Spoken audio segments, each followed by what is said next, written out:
Pernahkah Anda bertemu seseorang yang, sangat taat pada aturan agamanya? Terlihat begitu rajin beribadah, nggak pernah bolos rutinitas keagamaannya, tapi entah kenapa dia sering sekali marah-marah kepada keluarganya. Sering sih. Saya rasa kita semua punya setidaknya satu kenalan yang seperti itu. Atau mungkin, mari kita sedikit jujur pada diri sendiri nih. Pernahkah Anda merasa sudah ngelakuin semua prosedur yang benar secara aturan, Anda mengikuti pedoman moral, tapi kok rasanya ada yang terputus ya saat Anda benar-benar berinteraksi sama orang lain? Kayak ada ruang kosong antara teori dan prakteknya. Bener banget. Nah, selamat datang di sesi eksplorasi mendalam kita kali ini. Untuk Anda yang selalu haus akan ilmu dan seneng ngebongkar pertanyaan besar, misi kita hari ini adalah membedah apa sebenarnya perbedaan antara mengetahui apa yang benar dan benar-benar mempraktekannya dalam kehidupan sehari-hari. Dan ini konteksnya sangat spesifik ya. Betul, kita melihat ini lewat lensa ajaran Islam tentang moral dan akhlak. Berdasarkan sebuah transkrip percakapan yang sangat menarik antara dua individu, Aminah dan Budi. Oke, mari kita bedah ini. Karena jujur aja, pas saya baca transkrip mereka, rasanya kayak, wow, ini nampar banget buat kehidupan kita sekarang. Setuju. Dan yang bikin sumber kita hari ini sangat esensial adalah karena Aminah dan Budi ini nggak cuma lagi ngomongin teori dari atas menara gading. Ini bukan diskusi tekstual yang kaku. Bukan sekedar hafalan ayat ya. Sama sekali bukan. Ini tuh lebih ke panduan praktis untuk kehidupan modern kita. Terutama di era media sosial yang tekanannya, luar biasa besar.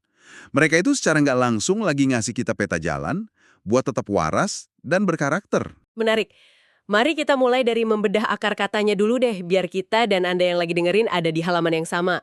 Budi di transkrip itu ngelempar definisi yang krusial banget soal moral.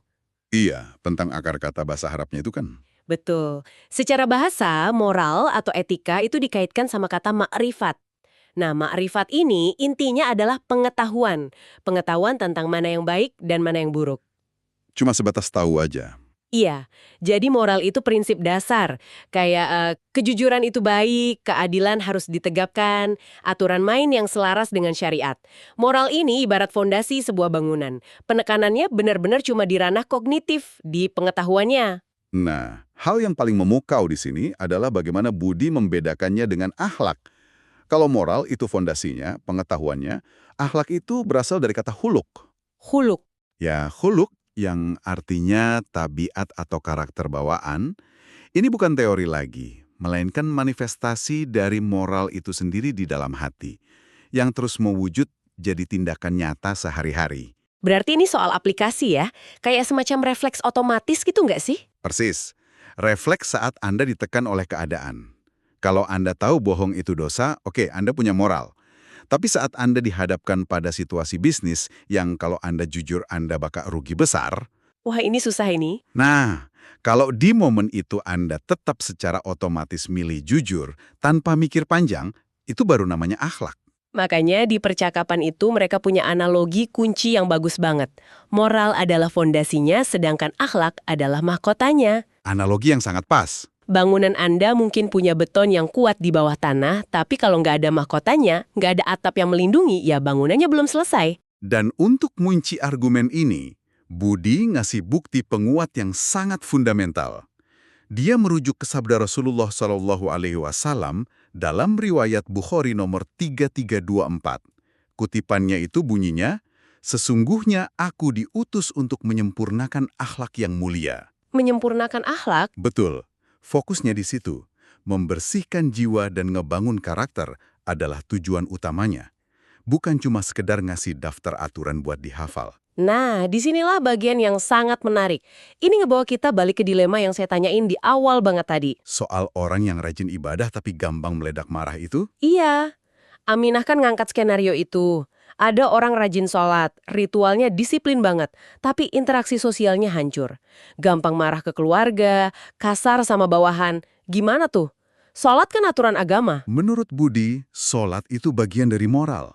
Bagian dari fondasi tadi. Tapi kalau emosi negatifnya masih ngerusak hubungan dia sama manusia lain, Berarti akhlaknya belum sempurna. Ada ketimpangan. Budi nganalisis ini pakai konteks dari Al-Quran, Surah An-Nahl ayat 90-91.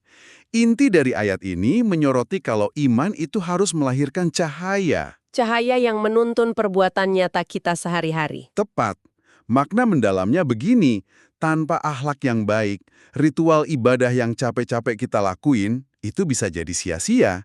Karena ritualnya nggak mencerminkan nilai ilahi saat dia berinteraksi dengan manusia lain. Jadi ini pertanyaan buat Anda yang lagi dengerin.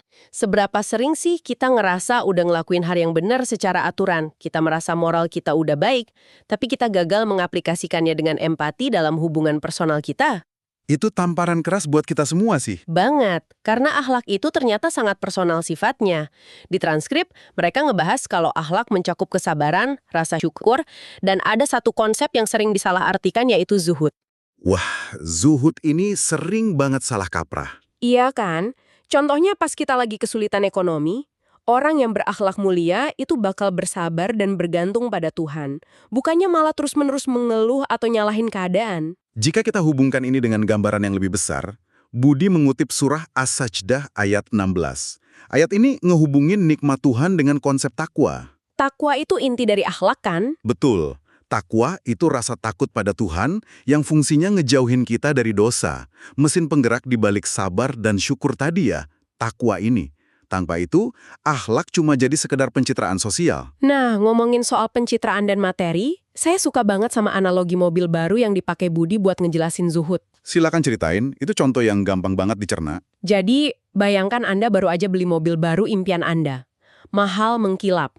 Secara moral, punya mobil bagus itu nggak salah sama sekali. Nggak ada dosa dalam memiliki barang bagus. Tapi bayangkan tiba-tiba tetangga Anda sakit keras malam-malam, butuh ke rumah sakit secepatnya, dan Anda menolak nolongin dia karena egois, Anda takut jok mobil baru Anda kotor. Nah, Itu contoh nyata kurangnya akhlak. Benda matinya nggak salah, tapi keterikatan hati kita pada benda itu yang salah. dan ini ngebawa kita ke definisi sebenarnya dari zuhud. Budi memperdalam ini pakai hadis riwayat Muslim nomor 1085. Yang bunyinya barang siapa yang memiliki 2 biduk, maka ia termasuk ahli neraka. 2 biduk di sini maksudnya 2 lembah harta kekayaan ya? Betul, Budi mengklarifikasi kalau peringatan ini bukan berarti zuhud itu harus ninggalin duniawi. Bukan berarti kita harus hidup miskin dan buang semua harta kita. Terus maksud aslinya apa? Zuhud itu berarti kita nggak terikat. Hati kita nggak dikuasai oleh keserakahan materi. Boleh punya harta banyak, tapi harta itu harus digunain buat kebaikan. Buat infak, buat nolong tetangga yang sakit tadi. Kekayaan itu ada di tangan, bukan di dalam hati.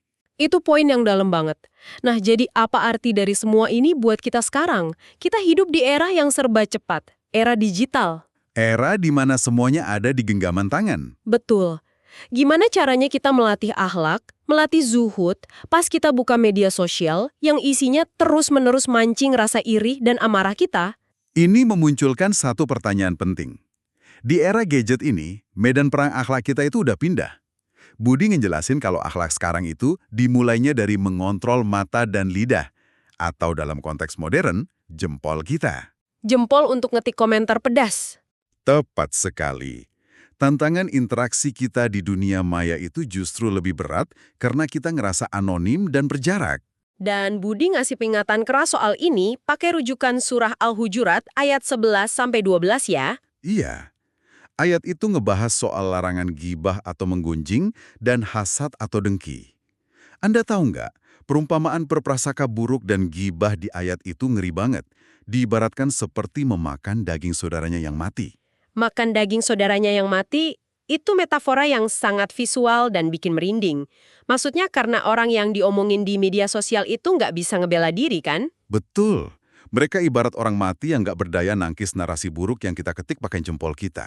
Kalau kita nggak punya rem akhlak, hasad dan gibah di media sosial ini bakal ngancurin karakter kita sendiri. Terus, apa solusi praktisnya dari transkrip Budi dan Aminah ini? Kan kita nggak mungkin tiba-tiba hapus semua akun media sosial kita. Solusinya adalah melatih diri kita buat jadi filter. Memfilter informasi yang masuk, dan memfilter apa yang mau kita keluarin. Berfokus pada hal-hal positif. Saya ingat Budi menutup argumen soal media sosial ini pakai satu kutipan yang indah banget. Hadis riwayat Ahmad kan? Iya, sebaik-baik manusia adalah yang paling bermanfaat bagi manusia lainnya. Itu dia kuncinya. Daripada kita sibuk pamer atau ngejatuhin orang di internet, Lebih baik kita nanya ke diri sendiri, postingan ini ngasih manfaat nggak sih buat orang lain? Wah, ini berbincangan yang benar-benar padat gizi.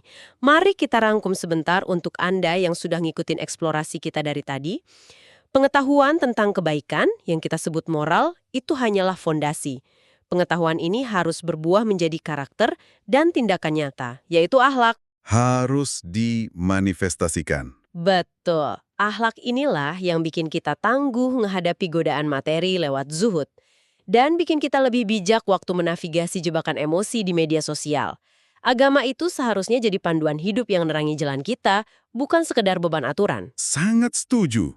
Dan sebagai penutup, dari semua diskusi kita hari ini, saya ingin meninggalkan satu pemikiran ini untuk Anda renungkan sendiri. Silahkan. Jika moral adalah kompas yang kita simpan rapi di dalam saku kita, dan akhlak adalah bagaimana kita benar-benar melangkah menggunakan kaki kita di jalan yang berbatu, maka pertanyaannya adalah ini. Ketika tidak ada satupun orang di dunia nyata, atau tidak ada satupun followers di dunia maya yang melihat Anda, jejak seperti apa yang diam-diam sedang Anda tinggalkan? Eksplorasi mendalam ini, tetaplah kritis, tetap haus akan ilmu, dan sampai jumpa di eksplorasi berikutnya.